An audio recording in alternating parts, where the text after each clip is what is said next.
Ini saya mau meminta waktu sebentar.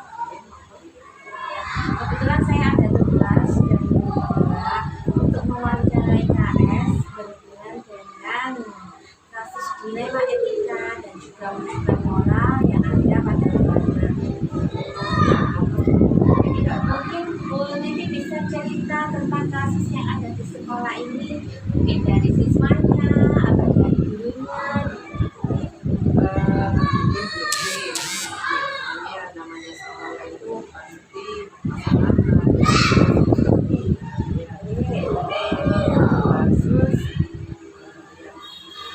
yang itu kadang anak-anak itu tapi ada anak-anak yang itu sering sekali dia waktu buat acara kita selalu saya kok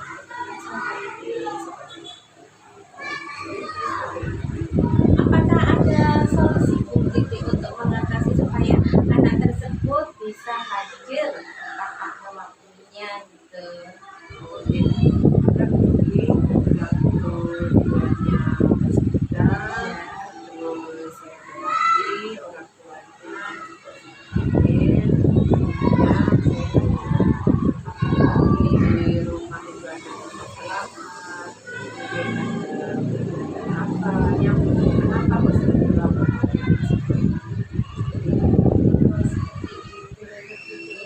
Jadi kasusnya ada anak yang sering terlambat gitu, tapi sudah dibicarakan ya, juga ada komitmen dan solusi. Alhamdulillah sekarang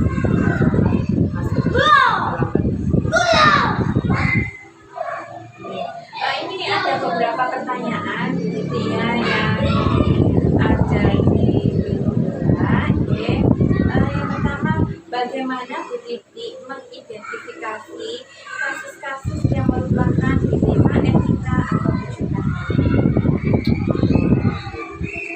begini mungkin yang pertama mungkin masalah yang berjalan, yang kedua yaitu mungkin apa golongan yang ingin dicapai dengan gerakan tersebut. Kemudian yang ketiga yaitu bagaimana cara mengukur kesuksesan atau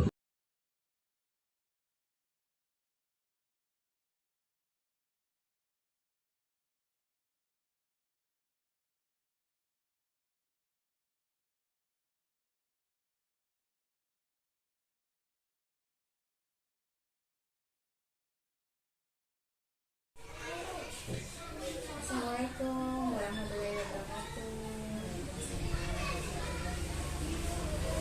Selamat pagi Ibu.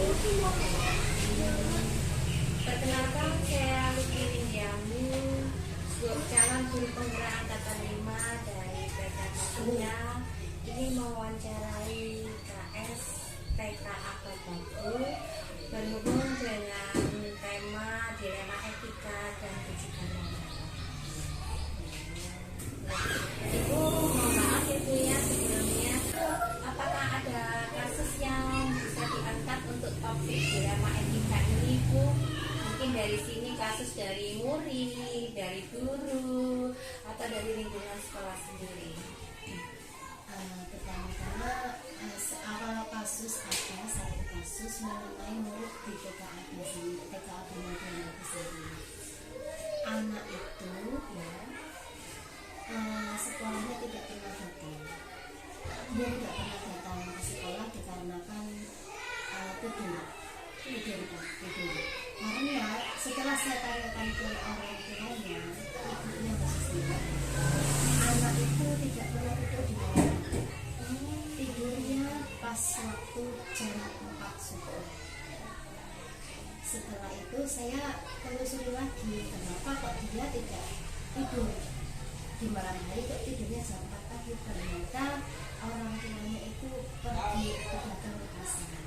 Beliau perginya jam 12 malam, pulang sampai rumah jam 4 subuh. Kemungkinan anak itu takut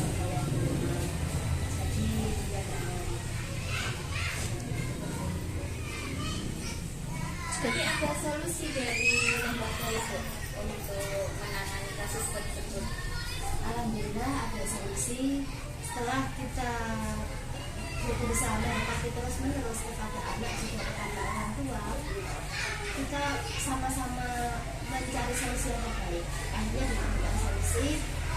Kita dari pihak sekolah selalu menggunakan pendekatan kepada anak dengan cara, ayo nak, besok kita di kegiatan ini, sama mau ikut apa enggak? Kemudian anaknya ada gerakan dari, mungkin ada gerakan dari hatinya, oh saya ikut ini, ikut ini. Kemudian besoknya dia bilang, anak pulang sekolah dia bilang ke ibunya, Bu, besok saya ada kegiatan ini. Kemudian ibunya bilang, oke, kalau besok sama mau ikut kegiatan itu, ayo tidurnya lagi. Akhirnya dia mau, alhamdulillah besoknya dia mau ke sekolah dengan rajin, tidak seperti kemarin. Seperti itu Bu ya, kasus yang sangat menarik dan alhamdulillah solusinya juga sudah ditemukan Ibu ya. Jadi pendekatan dari guru ke siswa memang harus intens ya Bu ini. Bu, di sini ada beberapa pertanyaan yang akan saya ajukan. Itu dari Bu Nur juga ya Bu ya. Untuk pertanyaan yang pertama, bagaimana Ibu Nur mengidentifikasi kasus-kasus yang merupakan dilema etika atau rujukan moral? Apa masalah yang perlu dipecahkan?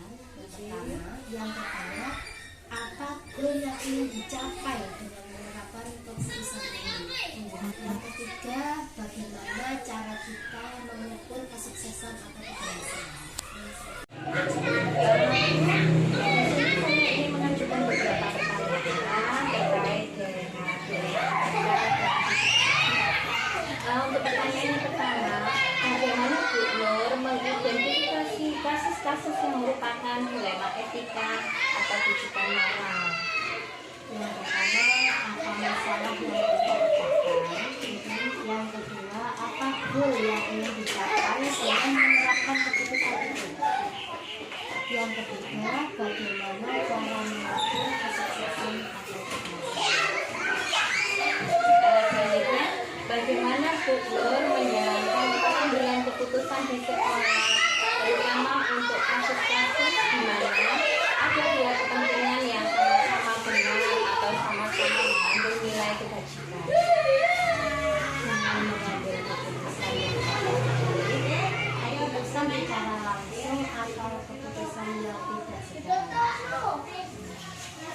Langkah-langkah atau prosedur seperti apa yang biasanya dilakukan untuk mengambil suatu keputusan?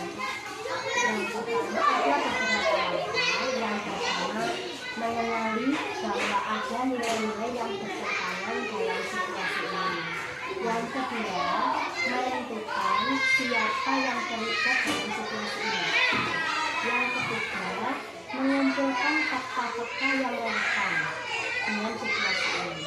Yang keempat, cari solusi alternatif. Dan yang terakhir, mengambil tindakan. Hal apa saja yang selama ini Bu Nur anggap efektif dalam mengambil keputusan pada kasus-kasus dilema etika? Dengan melakukan pengujian benar atau salah. Kemudian tantangan apa yang terjadi dalam pengambilan keputusan pada kasus dilema etika untuk yang kelima?